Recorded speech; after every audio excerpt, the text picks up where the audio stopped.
Hello, I'm John Rushton, the emotions expert. Throughout my podcasts and my radio station, which reaches over 200 countries around the world, I get a lot of feedback from people pertaining to travel, which is quite understandable.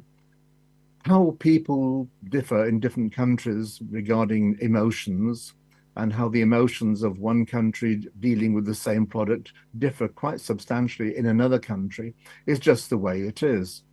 And it's interesting to understand why some people look at certain problems with sort of a lot of darkness, and other people just shrug them off as if it's not a problem at all. It's all down to sort of culture, religion, race, everything, in fact, pertaining to it. It's all the little bits which make up the whole, and it gives you the difference in the outcome. I've also traveled extensively in my life too. I've been to most places on planet Earth, and I've done this fortunately first class, which has given me lots of time to get on with my work and less of the hassle in the travel aspects of it too. Whilst we were looking at this, I was also in members of all the airlines, executive clubs for traveling, and hotels, top clubs for staying in hotels with all the benefits which come with it.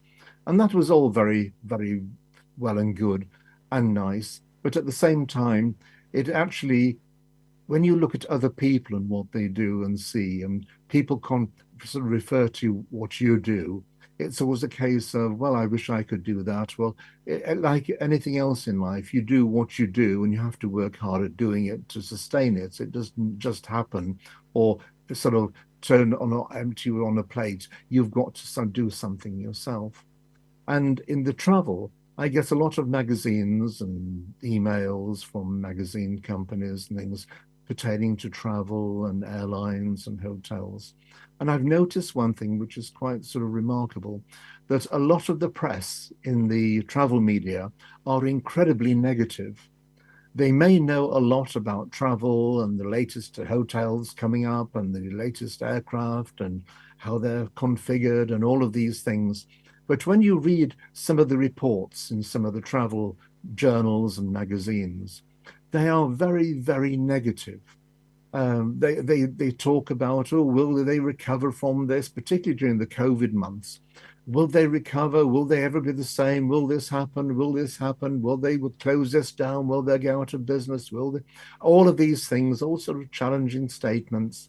And then, of course, in the middle of it all, you get the hotel companies and the airlines who are going struggling, but they're also developing because they know it will come to an end, and it did. And they're building new hotels and opening new chains and new routes and larger aircraft and opening smaller routes on single-bodied aircraft. And in fact, things are actually going to, in many cases, to a situation which was pre-COVID, and in also many cases beyond that.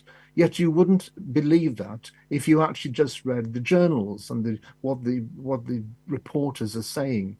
It's a strange thing that the journalism is a very, very negative, and it's not only in the travel industry, it's in many places as well. It's in the medical profession.